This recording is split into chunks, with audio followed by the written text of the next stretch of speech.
বিশ্ব রাজনীতিতে গত ২৪ ঘন্টায় ঘটে গেল ইতিহাসের সবচাইতে বড় শ্বাসরুদ্ধকর ঘটনাপ্রবাহ। একদিকে যখন ট্রাম্প ইরানের সাথে পরমাণু আলোচনা নিয়ে চূড়ান্ত হতাশ হয়ে বড় সামরিক হামলার ছক কষছিলেন, ঠিক তখনই মধ্যপ্রাচ্যের খোল নলচে বদলে দিয়ে এক ঐতিহাসিক শান্তি চুক্তি প্রায় সম্পন্ন হওয়ার ঘোষণা এলো। কিন্তু এর মাঝেই হোয়াইট হাউসের বাইরে বন্দুকযুদ্ধের ঘটনা এবং কিয়েভে রাশিয়ার হাইপারসনিক ক্ষেপণাস্ত্রের তাণ্ডব পুরো বিশ্বকে কাঁপিয়ে দিয়েছে। আসসালামু আলাইকুম দর্শক, আপনাদের সাথে আছি আমি ওমর ফারুক। চলুন শুরু করা যাক। বিশ্বকে চমকে দিয়ে মার্কিন প্রেসিডেন্ট ডোনাল্ড ট্রাম্প এক আকস্মিক ও নাটকীয় ঘোষণায় বলেছেন যে ইরানের সঙ্গে একটি ঐতিহাসিক চুক্তি প্রায় সম্পন্ন হয়েছে। তিনি স্পষ্ট করে দিয়েছেন এর চূড়ান্ত অনুমোদন কেবল একতরফা নয়, বরং যুক্তরাষ্ট্র, ইরান ও অন্যান্য মধ্যস্থতাকারী দেশগুলোর মধ্যে আরও কিছু চুলচেরা আলোচনার মাধ্যমে তা নির্ধারিত হবে।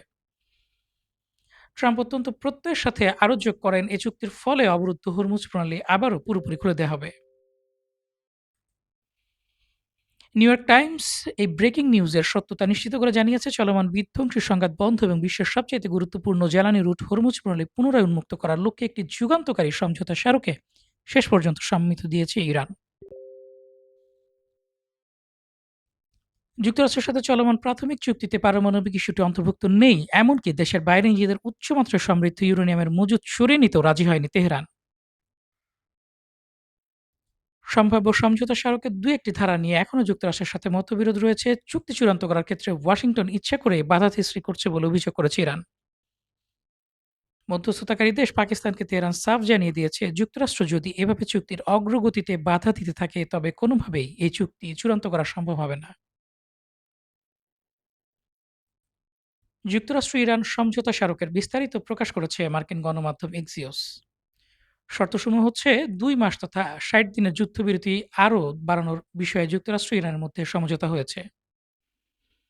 হরমুজ প্রণালী ব্যবহারকারী জাহাজের ওপর ইরান কোনো ধরনের শুল্ক আরোপ করবে না। ইরান প্রথমে সামুদ্রিক মাইন অপসারণ করবে এবং নিজেদের অবরোধ তুলে নেবে। ইরান শর্ত পূরণ করলে যুক্তরাষ্ট্র ইরানের বিরুদ্ধে আরোপিত নৌ অবরোধ প্রত্যাহার করবে। ইরানের তেল শিল্প সংক্রান্ত কিছু নিষেধাজ্ঞা ছাড় দেওয়ার প্রতিশ্রুতি দেবে যুক্তরাষ্ট্র। ইরান অঙ্গীকার করবে যে তারা কখনো পারমাণবিক অস্ত্র তৈরির পথে যাবে না। ইরান তাদের ইউরেনিয়াম সমৃদ্ধকরণ কর্মসূচি পুরোপুরি স্থগিত করা ও মজুদ সমৃদ্ধ ইউরেনিয়াম অপসারণ নিয়ে আলোচনায় বসতে রাজি হবে। যুক্তরাষ্ট্র ধীরে ধীরে ইরানের ওপর থেকে নিষেধাজ্ঞা প্রত্যাহার এবং বিদেশে জব্দ থাকা ইরানের সম্পদ ছাড় নিয়ে আলোচনায় অংশ নেবে।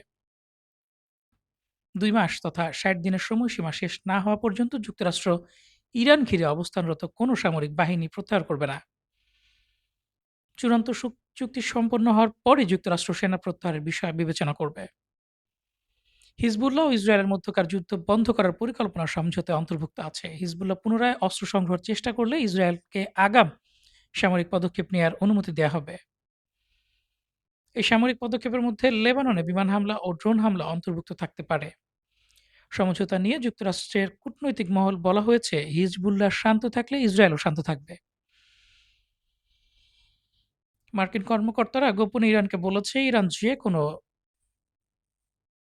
মার্কিন কর্মকর্তারা গোপন ইরানকে বলেছে ইরান যেন ট্রাম্পের রাগ করে বলা বিভিন্ন বক্তব্য ও ট্রুথ সোশ্যালের পোস্টগুলো এড়িয়ে যায়। এগুলো নাকি চলমান আলোচনায় যুক্তরাষ্ট্রের আসল অবস্থান নয়। তাদের মতে ট্রাম্পের এসব পোস্ট নাকি যুক্তরাষ্ট্রের অভ্যন্তরীণ জনমতকে লক্ষ্য করে করা হয় এবং ইরানকে উদ্দেশ্য করে করা হয় না। তাই ইরানের এগুলো গোনায় ধরা উচিত না। একটি সমঝোতা স্মারকে পৌঁছানোর বিষয়টি আনুষ্ঠানিকভাবে নিশ্চিত করেছে ইরান নিজেও। পাশাপাশি এই চুক্তিতে নিজেদের ছাড় দেওয়ার বিষয়টিও স্বীকার করেছে তেহরান। কথা ছিল তেহরানে বসে চুক্তির ঘোষণা দিবেন পাকিস্তানের সেনাপ্রধান আসিম মুনির। তবে ওয়াশিংটনের সাথে সমন্বয় করতে তিনি তেহরান ছেড়েছেন। যুক্তরাষ্ট্রের সাথে আলোচনার পর পাকিস্তান আনুষ্ঠানিকভাবে এই চুক্তির ঘোষণা দেবে।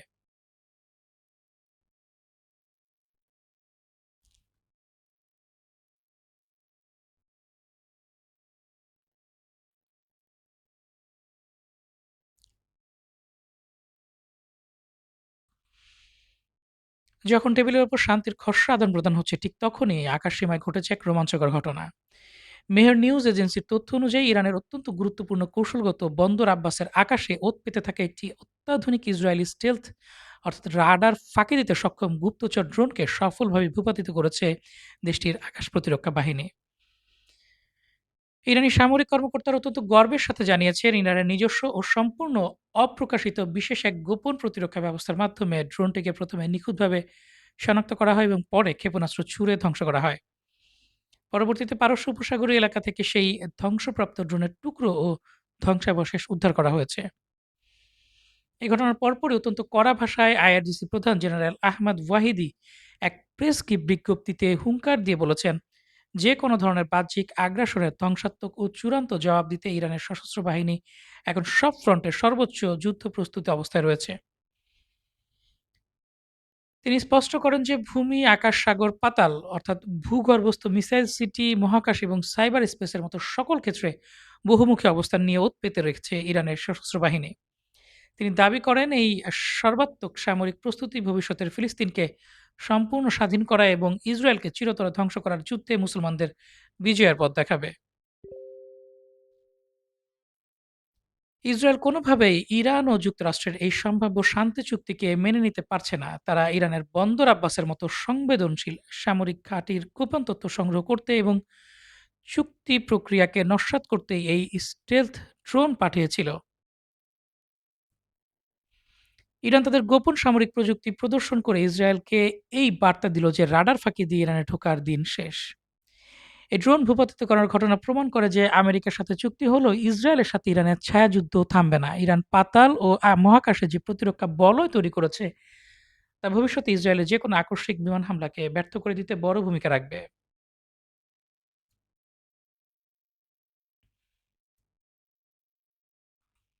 এবারে মার্কিন যুক্তরাষ্ট্র সংবাদ। হোয়াইট হাউসে বন্দুকযুদ্ধ। যখন ওয়াশিংটনের ওভাল অফিসে বসে ডোনাল্ড ট্রাম্প ইরানের সাথে চুক্তির রূপরেখা তৈরি করছিলেন, ঠিক তখনই হোয়াইট হাউসের বাইরে কেঁপে ওঠে বন্দুকের গর্জন। ফক্স নিউজের এক রোমাঞ্চকর ব্রেকিং নিউজে জানানো হয়েছে, হোয়াইট হাউস লক্ষ্য করে আবারও এক ভয়াবহ ও আকস্মিক হামলার চেষ্টা চালানো হয়েছে। হোয়াইট হাউসের অত্যন্ত সংবেদনশীল ১৭ নম্বর গেটের কাছে ২১ বছর বয়সী এক উগ্র বন্দুকধারী, যার নাম নাসির বেস্ট বলে জানা গিয়েছে, আচমকা এগিয়ে আসে এবং নিজের ব্যাগ থেকে অস্ত্র বের করে মূল ভবন লক্ষ্য করে পরপর ৩ রাউন্ড গুলি চালায়। সেখানে দায়িত্বরত গণমাধ্যম কর্মীরা লাইভ রিপোর্টিং এর মাঝেই গুলির শব্দ শুনে দিকবিদিক জ্ঞান হারিয়ে প্রেস ব্রিফিং রুমের দিকে ছুটতে থাকেন। That President Trump has said a deal is close, only for the two sides to remain far apart.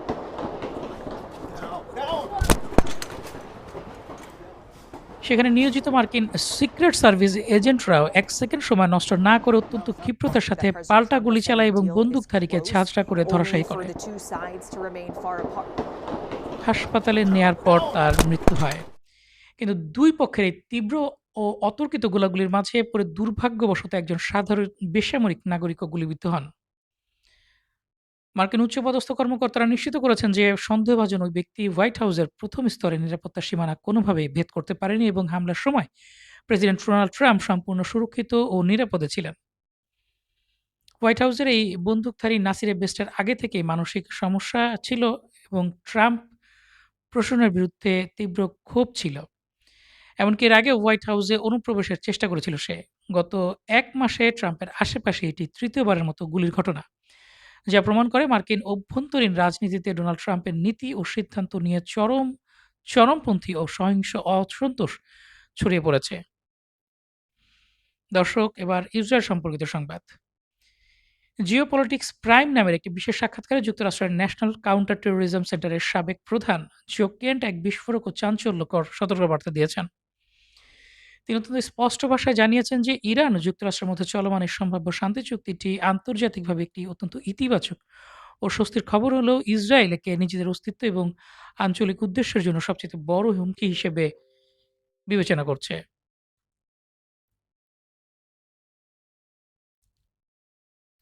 তাই বেনিয়ামিন নেতানিয়াহু সরকার যেকোনো উপায়ে এই শান্তি চুক্তি ভেস্তে দেওয়ার এবং বানচাল করার আপ্রাণ চেষ্টা করবে।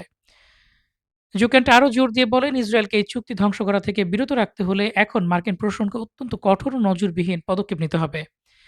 তার মতে, যেসব মার্কিন অত্যাধুনিক সামরিক ও গোয়েন্দা সহায়তার উপর ভর করে ইসরায়েল প্রতিনিয়ত মধ্যপ্রাচ্যে ও ইরানে হামলা চালায়, ওয়াশিংটনকে অবিলম্বে সেই সামরিক সাহায্য পুরোপুরি বন্ধ বা প্রত্যাহার করার হুমকি দিতে হবে।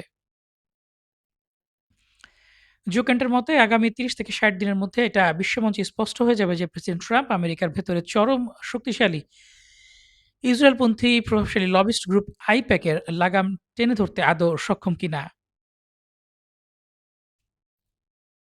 দর্শক, চলে যাচ্ছি ইউরোপ এবং অন্যান্য সংবাদে।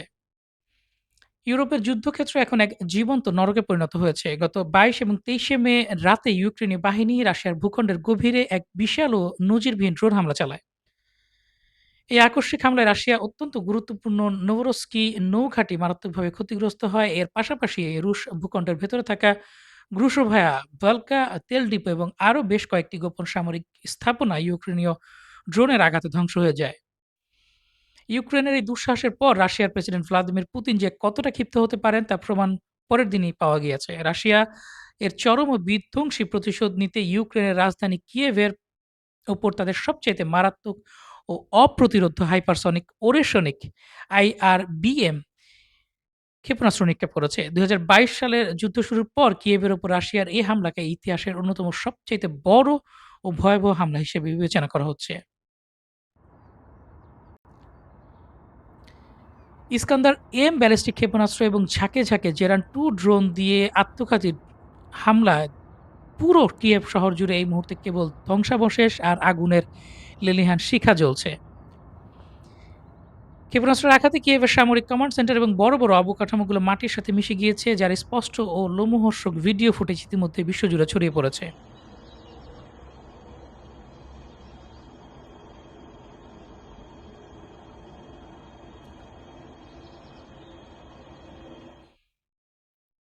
দর্শক, এবারে চলে যাচ্ছি পাকিস্তানের সংবাদে। দক্ষিণ এশিয়ার ভূ-রাজনীতিতেও জেগেছে রক্তের দাগ। পাকিস্তানের অশান্ত প্রদেশ বেলুচিস্তানের কোয়েটা রেলওয়ে স্টেশনে এক ভয়াবহ ও লোমহর্ষক আত্মঘাতী বোমা হামলা সংঘটিত হয়েছে।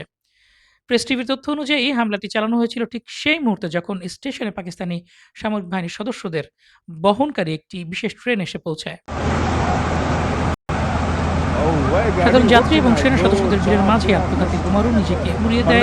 এই নারকীয় শক্তিশালী বিস্ফোরণে এখন পর্যন্ত ঘটনাস্থলে ২৪ জন নিহত হয়েছে এবং অন্তত ৮২ জন গুরুতর আহত হয়ে হাসপাতালে মৃত্যুর সাথে পাঞ্জা রয়েছে, যাদের মধ্যে অনেকেরই অবস্থা আশঙ্কাজনক। হামলার পরপরই অত্যন্ত সুসংগঠিত বিচ্ছিন্নতাবাদী সশস্ত্র গোষ্ঠী বেলুচিস্তান লিবারেশন আর্মি BLA এই নৃশংস হামলার দায় স্বীকার করেছে। দর্শক, এই ছিল এখনকার মতো সর্বশেষ সংবাদ। পরবর্তী সংবাদ দেখতে লাইক, কমেন্ট, শেয়ার এবং সাবস্ক্রাইব করে সাথেই থাকুন। আল্লাহ হাফেজ। আসসালামু আলাইকুম।